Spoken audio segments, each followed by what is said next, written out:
एक छोटे से गांव धर्मपुर में श्यामू नाम का एक गरीब आदमी अपनी बूढ़ी माँ के साथ रहता था। श्यामू के पास कोई जमीन नहीं थी। इस वजह से वो जंगल से लकड़ी काटकर बेचता और उसी से अपना और अपनी माँ का गुजारा करता था। एक दिन, श्यामू बेटा, जल्दी निकल जा, सूरज उग आया है। जंगल जाने में देर कर देगा तो शाम तक लकड़ी काटकर लौटना मुश्किल हो जाएगा।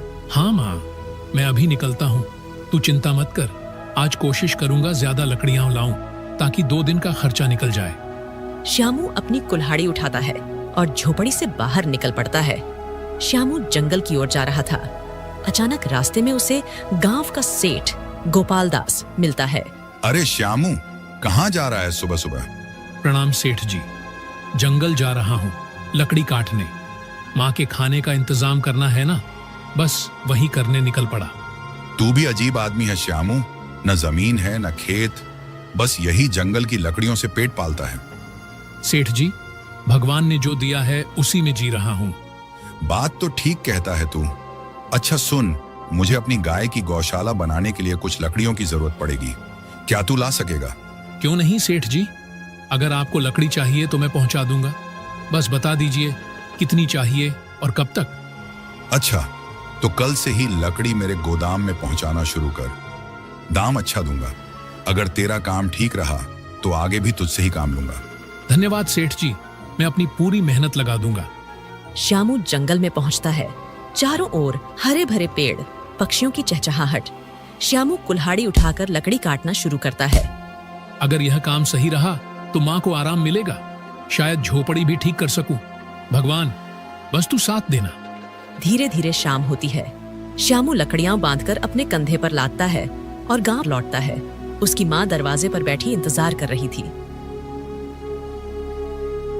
आ गया बेटा, कितनी देर लगा दी, थक गया होगा। हाँ माँ, पर आज मन खुश है। सेठ जी ने मुझसे ढेर सारी लकड़ी मंगवाई है। अगर काम सही हुआ तो आने वाले दिन बदल सकते हैं। भगवान तेरा भला करे बेटा, तेरी मेहनत रंग लाएगी। माँ बचे हुए राशन से खाना बनाती है। फिर दोनों खाना खाते हैं। शाम का समय, आसमान पर काले बादल छा जाते हैं। तेज हवाएं चलने लगती हैं। अचानक बारिश शुरू हो जाती है। गांव की पगडंडियां कीचड़ से भर जाती हैं। झोपड़ी के अंदर श्यामू की बूढ़ी माँ खाट पर लेटी थी। बारिश में चल रही ठंडी हवा से श्यामू की माँ को तेज बुखार हो गया था। ओ राम, ओ श्यामू, मेरा सिर जल रहा है बेटा। अरे माँ, ये क्या हो गया? तेरा शरीर तो तपा हुआ है। तू बिल्कुल चिंता मत कर, मैं अभी तेरे लिए दवा लेकर आता हूँ। इसके बाद श्यामू तुरंत भीगते हुए बाहर निकल जाता है। तेज बारिश में श्यामू की हालत भीग कर बदतर हो जाती है। वह भीगते हुए सेठ गोपाल दास के हवेली पर पहुंचता है और दरवाजा खटखटाता है। तभी दरवाजा खुलता है और सेठ अंदर से निकलता है।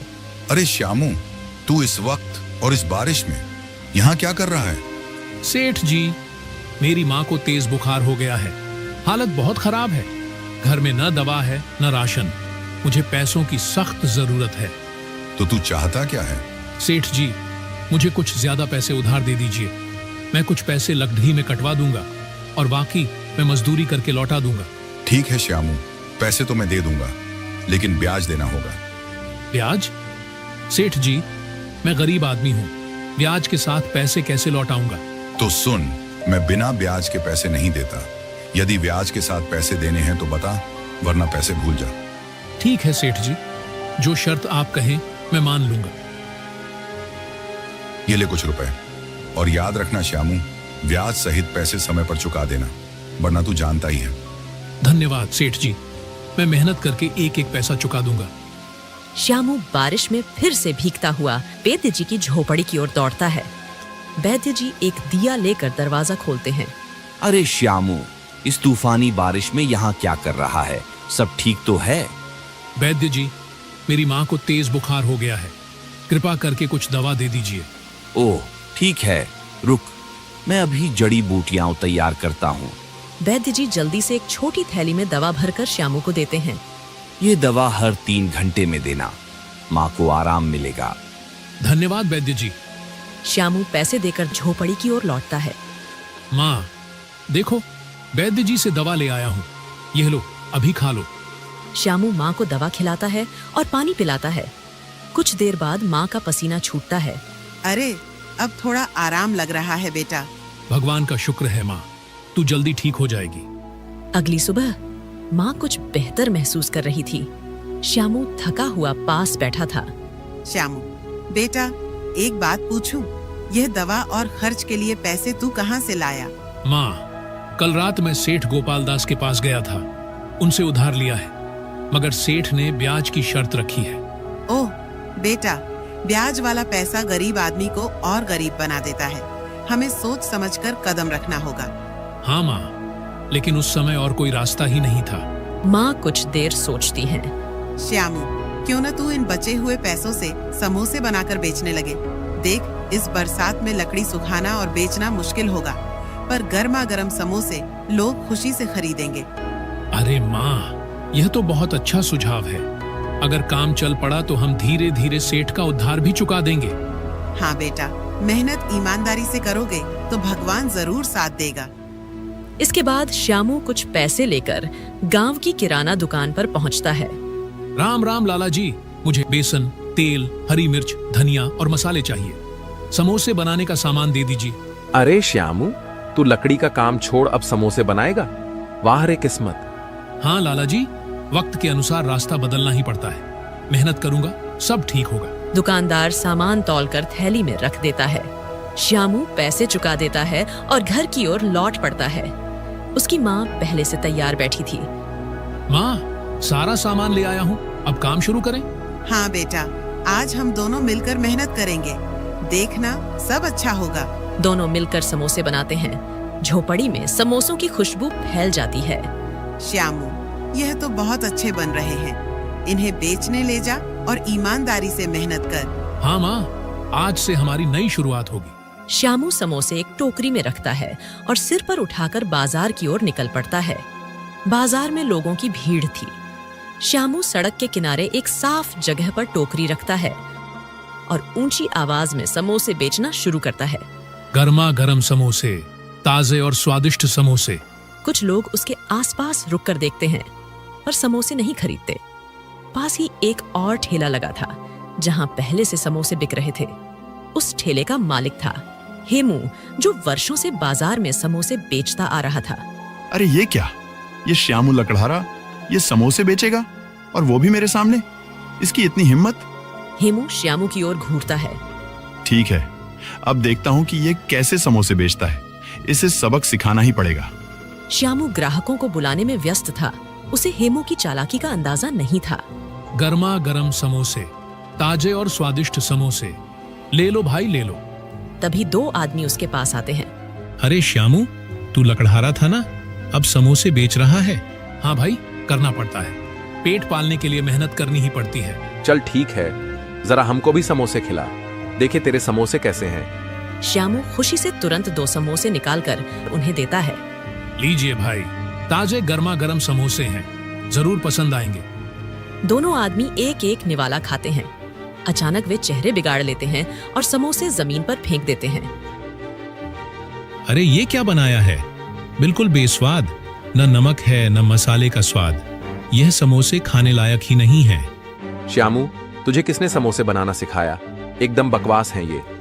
ऐसे तो कोई ग्राहक तेरे पास नहीं आएगा। लोग यह देख हंसने लगते हैं। श्यामू का चेहरा उतर जाता है। उसकी आंखों में आंसू भर आते हैं। हे भगवान, इतनी उम्मीद से काम शुरू किया था, क्या सच में मैं समोसे बेचने लायक नहीं हूँ? पास खड़ा हेमू ये दृश्य देखकर मन ही मन मुस्कुराता है। हाँ हाँ, यही होता है जब कोई मेरे सामने समोसे बेचने की कोशिश करता है। अब देखता हूँ ये श्यामू कितने दिन टिकता है। अरे भाइयों, क्यों उन बेस्वाद समोसों के चक्कर में पड़े हो? आओ मेरे पास आओ, यहाँ गर्मा गर्म चटपटा और मजेदार समोसा मिलेगा। दोनों आदमी हेमू के ठेले की ओर बढ़ते हैं। आसपास खड़े अन्य ग्राहक भी हेमू के पास जाने लगते हैं। हाँ भाई, हेमू के समोसे तो हमेशा लजीज होते हैं, चलो वहीं खाते हैं। धीरे धीरे सभी लोग हेमू के ठेले पर जुट जाते हैं। श्यामू अकेला सड़क किनारे अपनी टोकरी लिए रह जाता है। लगता है आज कोई भी मेरे समोसे नहीं खरीदेगा। श्यामू निराश मन से अपनी टोकरी उठाता है और भीगी आंखों के साथ घर लौट आता है। झोपड़ी के दरवाजे पर उसकी माँ इंतजार कर रही होती है। क्या हुआ बेटा, समोसे बिके नहीं क्या? श्यामू चुपचाप टोकरी जमीन पर रख देता है। माँ, बाजार में सबने मेरे समोसे बेस्वाद कहकर फेंक दिए, किसी ने पसंद नहीं किए और सारे पैसे भी इसमें लग गए। अब सेठ का कर्ज कैसे चुकाएंगे? बेटा चिंता मत कर, हर नया काम शुरुआत में कठिन होता है। भगवान तेरे लिए कोई न कोई रास्ता जरूर निकालेंगे। वे दोनों बात कर ही रहे थे, तभी बाहर से आवाज आती है। दरवाजे पर सेठ गोपाल दास अपने 2 आदमियों के साथ खड़ा था। अरे श्यामू, कहाँ है तू? बाहर आ, आज हिसाब करना है। माँ, ये तो सेठ है, लगता है पैसे वसूलने आया है। हिम्मत रख बेटा, सच बोलना, भगवान सब देख रहे हैं। श्यामू अपनी माँ के साथ बाहर आता है। सेठ गोपाल दास अपनी मूंछों पर ताव देते हुए खड़ा था। सेठ जी, मुझे पता है कि आप पैसे लेने आए हैं, मगर क्षमा कीजिए, अभी मेरे पास कुछ भी नहीं है। मैंने आपसे जो रुपए लिए थे वो सब समोसे के काम में लगा दिए। अभी काम अच्छा नहीं चल रहा, लेकिन जैसे ही काम संभल जाएगा मैं आपके पैसे चुका दूंगा। ये सुन सेठ भौहें चढ़ाता है और ऊंची आवाज में बोलता है। अरे मुझे बेवकूफ मत बना, तेरे समोसों का क्या भरोसा, बिके या न बिके। मैं यहाँ हाथ पर हाथ धरे कब तक बैठा रहूं? मैंने तुझे उधार पैसे दिए थे, कोई मजाक नहीं किया था। श्यामू सिर झुका लेता है। उसकी माँ की आंखों में भी आंसू भर आते हैं। सुन ले श्यामू, आज से ये घर मेरा है। जब तेरे पास पैसे हों तब आकर इसे छुड़ा लेना। अभी के अभी अपना सामान बाहर निकालो। सेठ के दोनों आदमी आगे बढ़कर झोपड़ी के अंदर घुसते हैं। वे बर्तन, कपड़े और चटाई उठाकर बाहर फेंकना शुरू कर देते हैं। सेठ जी, ऐसा मत कीजिए, मेरी बूढ़ी माँ कहाँ जाएगी? बेटा सब्र रख, भगवान सब देख रहे हैं। आसपास के कुछ गांव वाले यह दृश्य देखकर इकट्ठा होने लगते हैं, पर कोई भी सेठ के डर से आगे नहीं आता। श्यामू और उसकी माँ अपना सामान उठाकर गांव से बाहर निकलते हैं। चलते चलते वे नदी किनारे पहुंचते हैं। नदी के किनारे पर घास और पेड़ पौधे थे। बेटा अब हम कहाँ रहेंगे? माँ, जब तक भगवान साथ हैं, हम भूखे प्यासे नहीं मरेंगे। यही नदी किनारे एक छोटी सी झोपड़ी बना लेंगे। इसके बाद श्यामू कुछ लकड़ियां और पत्ते इकट्ठा करता है। माँ उसकी मदद करती है। धीरे धीरे दोनों एक छोटी सी कच्ची झोपड़ी बना लेते हैं। देख, अब सिर पर छत तो है, चाहे कितनी भी छोटी क्यों ना हो। हाँ माँ, ये झोपड़ी ही हमारे लिए महल से कम नहीं। कुछ समय बाद श्यामू फिर से अपने बनाए समोसे टोकरी में रखकर बाजार जाता है। उसका चेहरा उम्मीद से भरा था। शायद आज कोई मेरे समोसे खरीदे, शायद आज सब कुछ बदल जाए। वह सड़क किनारे बैठ जाता है और आवाज लगाता है। गर्मा गर्म समोसे, घर के बने समोसे, लो भाई लो। उसी समय एक बूढ़ा कमजोर आदमी लाठी टेकते हुए हेमू के ठेले के पास पहुंचता है। उसका चेहरा भूख से मुरझाया हुआ था। बेटा, सुबह से कुछ नहीं खाया, जरा कुछ खाने को दे दो, पेट में कुछ सहारा हो जाए। हेमू बूढ़े की ओर देखता है, फिर गुस्से में चिल्लाता है। अरे तुझे दिख नहीं रहा यहाँ कितनी भीड़ लगी है? जाओ आगे बढ़ो, न जाने कहां कहां से चले आते हैं।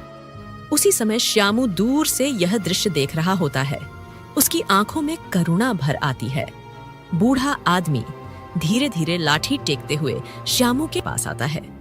बेटा, बहुत भूख लगी है, अगर कुछ खाने को हो तो दे दो। श्यामू बूढ़े को देखता है। ठीक है बाबा, वैसे भी मेरे समोसे कोई नहीं खा रहा, आप ही खा लीजिए। श्यामू अपने हाथ से प्लेट में 2 गर्मा गर्म समोसे रखकर बूढ़े को देता है। पहला निवाला लेते ही उसका चेहरा चमक उठता है। वाह बेटा, तुम्हारे समोसे तो बहुत स्वादिष्ट हैं, सचमुच गजब का स्वाद है। बाबा, क्या आप सच कह रहे हो? सब तो कहते थे कि मेरे समोसे बेस्वाद हैं। अरे बेटा, मैं झूठ क्यों बोलूंगा? यकीन न हो तो खुद खाकर देख ले। श्यामू थोड़ी हिचकिचाहट के साथ टोकरी से एक समोसा उठाता है। अरे, ये तो सच में बहुत स्वादिष्ट है। ये कैसे हो गया?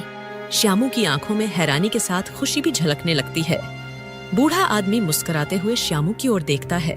फिर वह अपनी झोली में हाथ डालता है और एक छोटी सी थैली निकालकर श्यामू को देता है।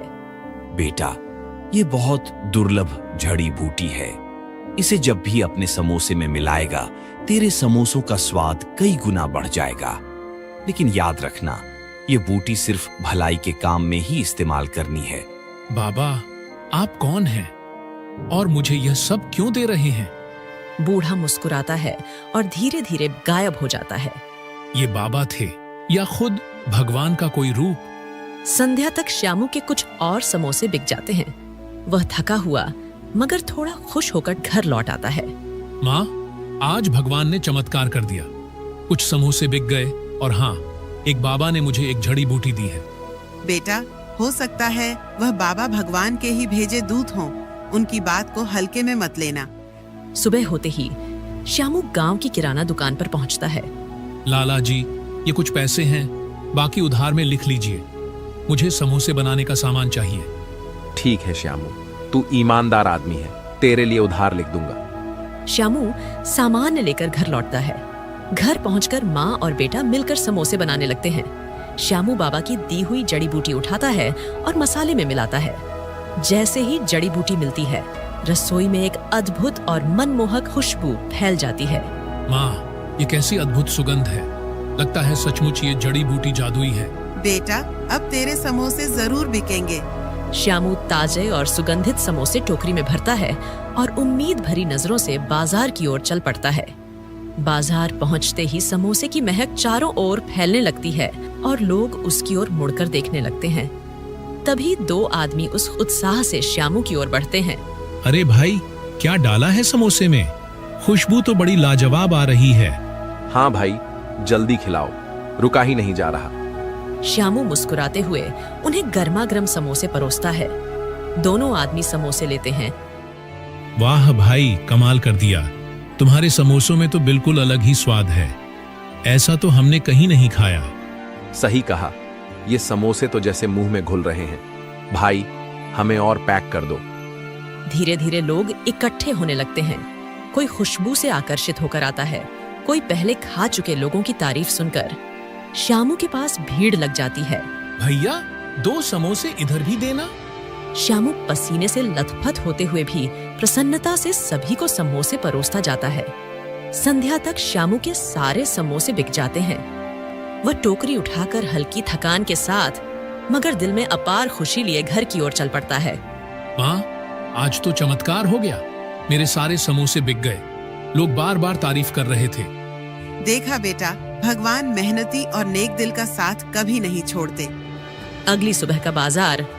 सुबह सुबह श्यामू टोकरी में ताजे समोसे लेकर बाजार पहुंचता है। समोसे में बाबा की दी हुई जड़ी बूटी मिलाता है। थोड़ी ही देर में समोसों की सुगंध चारों ओर फैल जाती है। अरे वही समोसे वाला आ गया, चलो जल्दी जल्दी ले लें वरना खत्म हो जाएंगे। कुछ ही देर में श्यामू की दुकान पर भीड़ लग जाती है। उधर हेमू अपने ठेले पर गुस्से से देख रहा था। उसके ठेले पर एक भी ग्राहक नहीं था। ये लकड़हारा कहां से समोसे वाला बन गया और ऊपर से सब लोग इसके ठेले पर टूट पड़ते हैं। मुझे तो एक एक ग्राहक के लिए आवाज लगानी पड़ रही है। आखिर चक्कर क्या है, क्योंकि इसमें ऐसा कोई हुनर नहीं है। वह गुस्से में मुट्ठियां भींच लेता है। इस प्रकार धीरे धीरे दिन बीतते हैं। श्यामू का नाम पूरे गांव और आसपास के कस्बों में फैल जाता है। कुछ महीनों में श्यामू अब सड़क किनारे से हटकर एक छोटी सी दुकान खोल लेता है। श्यामू की दुकान पर ग्राहकों की लंबी कतार लगी थी। भैया 2 प्लेट समोसे देना और हाँ, चटनी ज्यादा डालना। श्यामू सबको खुशी खुशी परोसता है। उसकी माँ दुकान के कोने में बैठकर गर्व से बेटे को देखती रहती है। कुछ दिनों बाद श्यामू कमाई का बड़ा हिस्सा लेकर सीधे सेठ के घर पहुंचता है। सेठ दरवाजे पर बैठा हिसाब किताब लिख रहा होता है। सेठ जी, ये लीजिए आपके सारे पैसे। अब कृपा करके मेरा घर मुझे वापस कर दीजिए। श्यामू, मैं तुझसे शर्मिंदा हूँ। उस दिन मैंने लालच में आकर तुझ पर ज्यादती की थी। तूने मेहनत और ईमानदारी से अपनी किस्मत बदल दी। मैं तुझसे माफी मांगता हूँ। सेठ खाते से नाम काटता है। जा, अब तेरा घर तेरा हुआ। भगवान तुझे और तरक्की दे। धन्यवाद सेठ जी। श्यामू घर लौटता है। माँ की आंखों में आंसू भर आते हैं। उधर हेमू का ठेला खाली पड़ा था। अब तो मेरा पूरा काम ठप हो गया है। सब लोग उस श्यामू के पास क्यों जा रहे हैं? जरूर कोई राज है उसके समोसों में। मुझे ये जानना ही होगा। एक शाम श्यामू दुकान बंद करने के बाद घर पर समोसे बनाने की तैयारी कर रहा होता है। वह अपने छोटे से डिब्बे से बाबा की दी हुई जड़ी बूटी निकालकर समोसे में डालता है। उस समय खिड़की के पीछे छिपकर हेमू सब देख रहा होता है। ओह, अब समझा। यही उस जड़ी बूटी का कमाल है। बिना इसके तो उसके समोसे साधारण ही होंगे। अब देखता हूं श्यामू, तेरी दुकान कैसे चलती है। रात गहराने पर श्यामू और उसकी माँ सो जाते हैं। तभी हेमू दबे पांव श्यामू के घर में पहुंचता है और उस डिब्बे को ढूंढ निकालता है। मिल गया, यही है वो जड़ी बूटी। अब आएगा असली मजा। कल से लोग फिर मेरे पास ही आएंगे। वह डिब्बा अपने हाथ में दुकाकर चुपके से निकल जाता है। अगली सुबह श्यामू दुकान की तैयारी में जुटा था। श्यामू डिब्बा निकालने अलमारी में हाथ डालता है, लेकिन डिब्बा नहीं मिलता। श्यामू पूरे घर के कोने कोने में ढूंढता है, लेकिन जड़ी बूटी का डिब्बा कहीं नहीं मिलता। उधर हेमू अपनी ठेली के पास बैठा था। सामने वहीं चुराई हुई जड़ी बूटी का डिब्बा रखा था। हाँ, अब देखना, जब ये समोसे तैयार होंगे तो खुशबू चारों ओर फैल जाएगी और लोग फिर से मेरी ठेली पर टूट पड़ेंगे। श्यामू का खेल अब खत्म। वह जल्दी जल्दी समोसे ठेले पर सजा देता है। कुछ ही देर में बाजार में लोग आते हैं। एक ग्राहक हेमू की ठेली पर खड़ा होकर सूंघता है। अरे, ये कैसी गंध है?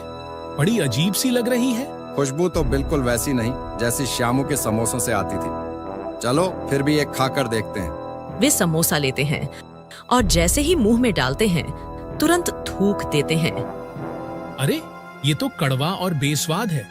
क्या मिला रखा है इसमें? भाई, ये तो सेहत बिगाड़ देगा। चलो यहाँ से चलते हैं। हेमू के माथे पर पसीना छलकने लगता है।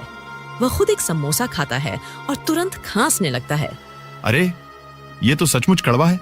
उस श्यामू के समोसे ऐसे कैसे मीठे और स्वादिष्ट हो गए? मैंने तो वही जड़ी बूटी मिलाई थी। वह चिढ़कर डिब्बा फेंक देता है। अचानक तेल की कड़ाही गिर जाती है और आग भड़क उठती है। देखते ही देखते उसकी ठेली जलकर राख हो जाती है। अरे अरे, बचाओ, मेरी ठेली जल गई। सन्नाटे में हेमू राख हुए ठेले को देखता है। आंखों से आंसू बहने लगते हैं। अगली सुबह हेमू सीधे श्यामू की दुकान पर पहुंचता है। श्यामू ग्राहकों को समोसे परोस रहा था। हेमू हाथ जोड़कर उसके सामने खड़ा हो जाता है। श्यामू भाई, मुझे माफ कर दो। मैंने तुम्हारी जड़ी बूटी चुराई थी। मैंने सोचा कि तुम्हारी सफलता को छीन लूंगा, पर मेरा सब कुछ जलकर राख हो गया। हेमू, लालच का रास्ता हमेशा बर्बादी की ओर ले जाता है। मेहनत और सच्चाई ही इंसान को आगे बढ़ाती है। मैं तुझे माफ करता हूं, लेकिन एक बात याद रखना, लालच मत करना। बस मेहनत और ईमानदारी से काम करना, तभी सुख और सम्मान मिलेगा। हाँ श्यामू, अब मैं मेहनत से ही कमाऊंगा। यही मेरी सबसे बड़ी सीख है।